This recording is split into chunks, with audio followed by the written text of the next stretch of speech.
Hello, my name is Brianna Moore. I'm an assistant professor of epidemiology at the University of Texas Health Science Center in Austin.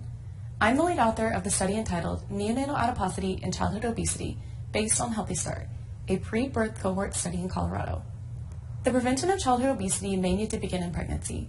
There have been some prenatal interventions aimed at lowering the risk of macrosomia by improving maternal diet and physical activity, but only one found an effect on birth weight. Prenatal interventions may need to consider other endpoints, such as neonatal adiposity, which is the percentage of fat mass at birth.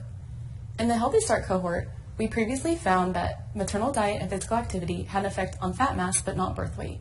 Therefore, neonatal adiposity could be a useful endpoint for prenatal interventions, but its association with childhood BMI is unknown. In this paper, we assess the association between neonatal adiposity and childhood BMI levels between ages 2 and 6 years. We studied 979 mother-child pairs from Healthy Start. Neonatal adiposity was measured using the non-invasive PEA POD system, which is shown here. We abstracted heights and weights from medical records to determine growth trajectories and childhood overweight and obesity.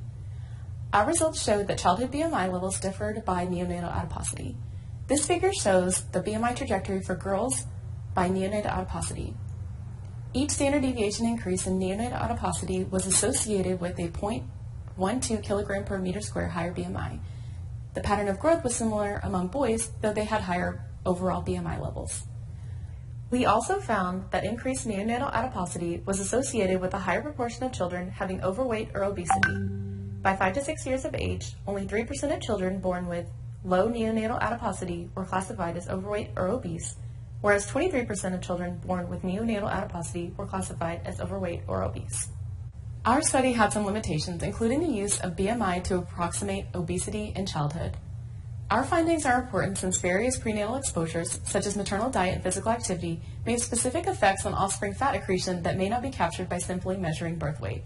Therefore, neonatal adiposity may be a potentially useful endpoint for prenatal trials designed to reduce the future risk of childhood overweight and obesity.